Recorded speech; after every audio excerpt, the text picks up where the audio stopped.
ശിമയോനെ വിളിക്കുന്നു. ദൈവവചനം ശ്രവിക്കാൻ ജനക്കൂട്ടം അവന് ചുറ്റും തിങ്ങിക്കൂടി. അവൻ ഗനേസരത്ത് തടാകത്തിന്റെ തീരത്ത് നിൽക്കുകയായിരുന്നു. 2 വള്ളങ്ങൾ കരയോടടുത്ത് കിടക്കുന്നത് അവൻ കണ്ടു. മീൻപിടുത്തക്കാർ അവയിൽ നിന്നിറങ്ങി വല കഴുകുകയായിരുന്നു. ശിമയോന്റേതായിരുന്നു വള്ളങ്ങളിൽ ഒന്ന്.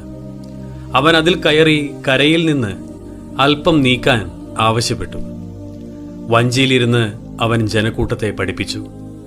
സംസാരിച്ചു തീർന്നപ്പോൾ അവൻ ശിമയോനോട് പറഞ്ഞു, മീൻ പിടിക്കാൻ ആഴത്തിലേക്ക് നീക്കി നിങ്ങളുടെ വല ഇറക്കുക. ശിമയോൻ മറുപടി പറഞ്ഞു, ഗുരോ, രാത്രി മുഴുവൻ അധ്വാനിച്ചിട്ടും ഞങ്ങൾക്കൊന്നും കിട്ടിയില്ല.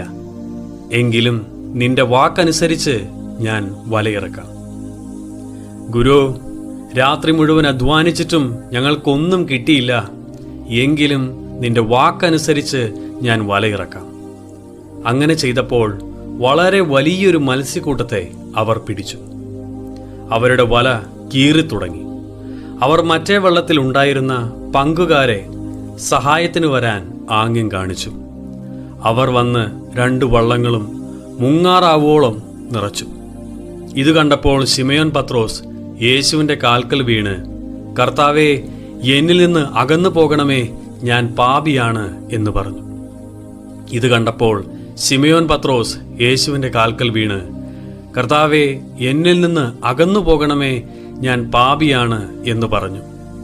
എന്തെന്നാൽ തങ്ങൾ നടത്തിയ മീൻപിടുത്തത്തെപ്പറ്റി ശിമയോനും കൂടെയുണ്ടായിരുന്ന എല്ലാവരും അത്ഭുതപ്പെട്ടു.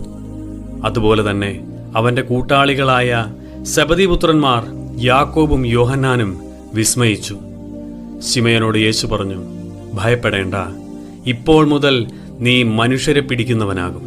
ശിമയോനോട് യേശു പറഞ്ഞു, ഭയപ്പെടേണ്ട, ഇപ്പോൾ മുതൽ നീ മനുഷ്യരെ പിടിക്കുന്നവനാകും.